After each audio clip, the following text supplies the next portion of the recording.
Welcome to our bathroom renovation.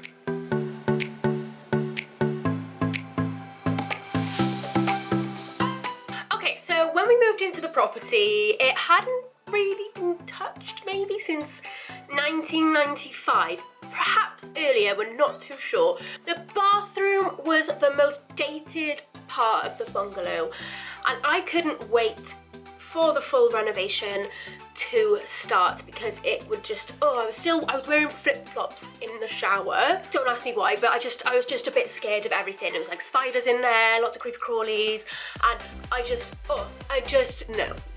So I was very, very, very, very eager to get a new bathroom. I was literally just wanting something basic just to make over the space so that we could just wash comfortably and it all feel kind of like new and nice. Especially from going from a new build into that bathroom, it was a bit daunting. Okay, so the first thing I identified was that we wanted to put the front door at the front of the bungalow. So at the moment, our hallway is at the side of the bungalow and the bathroom was stretching right up to the front of the bungalow. So the bathroom window was at the front of the bungalow, which I do think is a little bit strange because it is a huge window as well. So I definitely knew I did not want that window to be the bathroom. I would like it to be the front door in the future. So the plan was to completely cut the bathroom down the middle and have the first half as the hallway and the second half as a very normal sized shower, sink and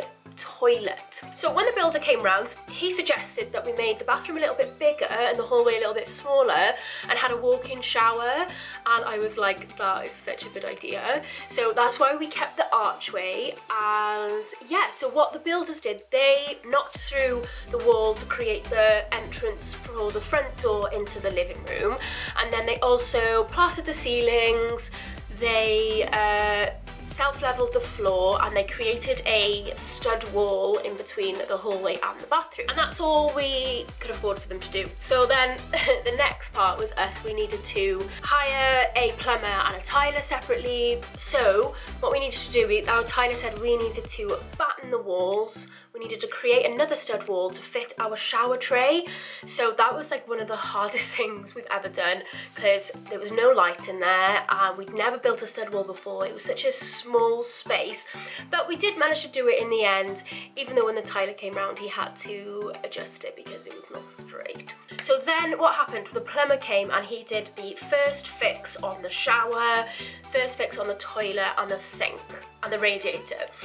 So then we needed to get the tiler back in, and he did a brilliant job of sorting the stud wall out for us. He plasterboarded it. He also created a box to go over the waste pipes and the sink pipes, and then we also chased out the radiator as well. We managed to do that, but I was like, I am not doing that again because we've got black mortar in our bricks, so it was just a complete mess. So yeah, once we had loads of problems in this bathroom, so many. It was freezing in there because obviously there wasn't any heating because the radiator was getting changed.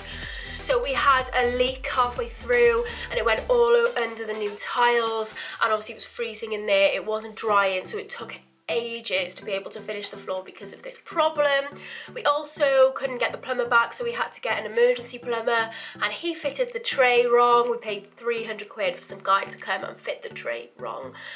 It was an absolute nightmare, and every time the tiler come back we'd find blown plaster in the wall, so he wouldn't be able to tile over it, so we had to get that off first, cement it up, and it was a really, really long 3 weeks without a shower, or sometimes even a toilet. We only got one toilet, so we used to have to drive up to the hotel nearest and use their toilets. So yeah, once we'd finished with all those problems, the tiling was finally done and I was loving it. The only thing I wasn't loving was the colour on the walls. I just felt like the white was just making it really, really cold. So then the plumber came back and he did the second fix on all of the plumbing, and it was getting really real now. I was getting really excited. So all that was left to do really was fill in a lot of the chasing, and that was something I had to do, which was killing me. I plastered all of the walls, don't ask me how. We also had to put a quadrant beading down in the shower from where the cowboy plumber fitted the tray wrong, and then it left a bit of a gap. I also painted the window in black, which I think made it look so much better because the colour on the UPVC was so off, so it was a good thing that I painted it. Plus it matched the aesthetic in the bathroom. So then it was finally time for me to paint the walls. So as you do, I masked off the ceiling, painted the walls. I was obsessed with the colour. It was beige 03 from Lick, and I just loved it. I was only going to do one wall, I ended up doing them all. Because this was the first thing we'd ever done, I didn't even know you had to do a mist coat on the fresh plaster. So we didn't mist coat the ceiling, we just painted it white, because like that's what we thought you had to do. So when I was painting the walls and I'd take them off, the ceilings off, I'd finished the walls, everything was looking great. I'd go to take off the masking tape and it brings all of the ceiling paint with it. It was a nightmare. And guess what? It still looks like that today because I'd had such enough of being in that bathroom that I couldn't even sort it out. So I painted over it quickly and it's still like it today. So when we get our full renovation, I am going to ask the builder if he can pop some coving over the mess that we made, well, I made. But anyway, there is a happy ending to this story because we are so happy with how the bathroom looks. It is just something completely different. It's got that wow factor.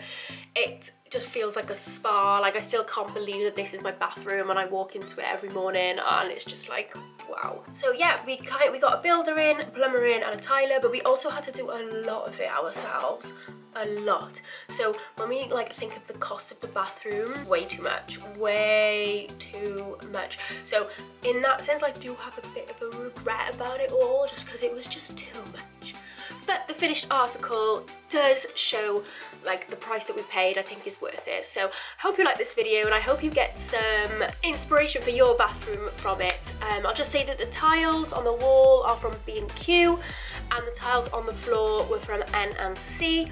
We got the full bathroom suite from Victoria Plumbing and the radiator as well. We also got our vanity unit from Drench and most of the decor pieces were from Dunelm, IKEA and B&M. And I am sorry that I didn't do more filming of the renovation of the bathroom whilst we were actually doing it. It was just so chaotic that I never got a chance. So I hope you like my bathroom and I hope you like this video.